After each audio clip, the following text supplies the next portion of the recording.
Have you ever wondered how your phone just knows your face? Or how your streaming service seems to read your mind and suggest the perfect movie? It feels like magic, right?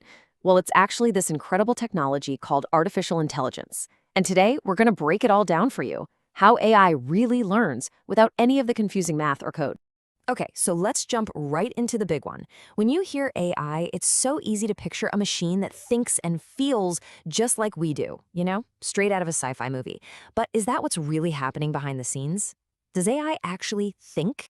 To really get it, we have to understand this one crucial difference. It's the difference between a machine that's basically just following a checklist and one that can genuinely learn and adapt all on its own. Okay, think about a thermostat. It's a pretty simple kind of AI, right? It follows one rule a human gave it. If the room gets too cold, then turn on the heat. That's it. But the really advanced AI we have today, it's not working off a list of rules. Instead, it learns to find super complex patterns in data, and it uses those patterns to make decisions. And that right there, that's the whole game. It's not about building a conscious mind. It's about designing a system that can learn from huge amounts of data, from experience basically, and then use that knowledge to figure things out. That shift in approach is what made modern AI so incredibly powerful. So how does an AI go from a blank slate to being able to spot your face in a crowd? Well, funny enough, it's a lot like how we learn anything new.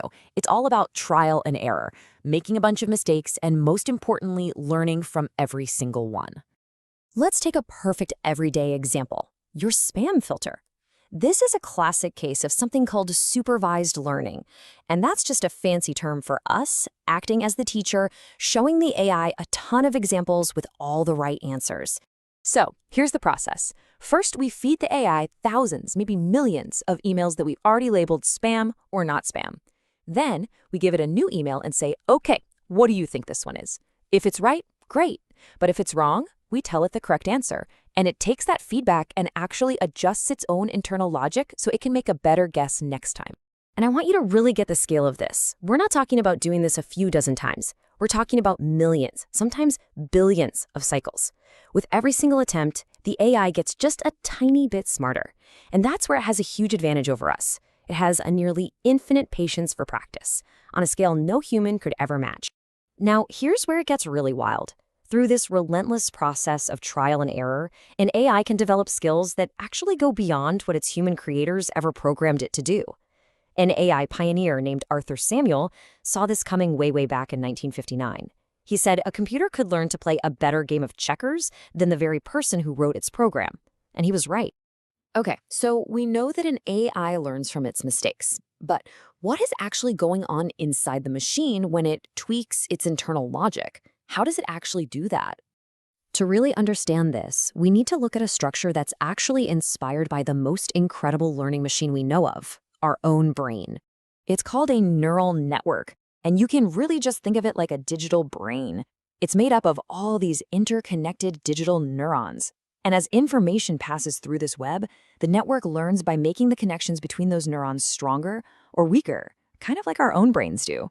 So when an AI gets an answer wrong, it's not a failure.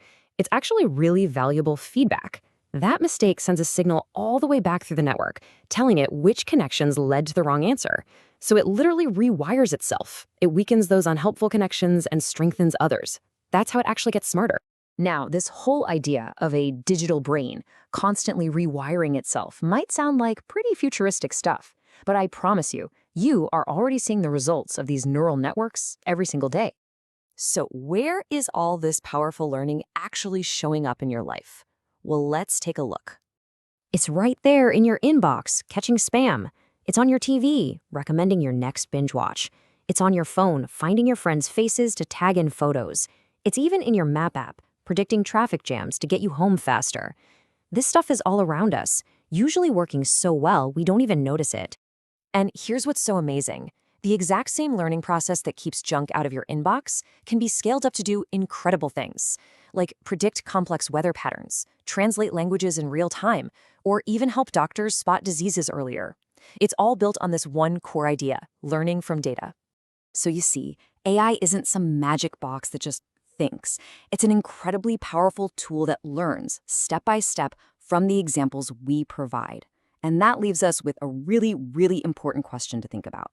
Since we're the ones teaching it, What should we teach it next? What skills and values do we want to build into these systems? That's a conversation we all get to be a part of.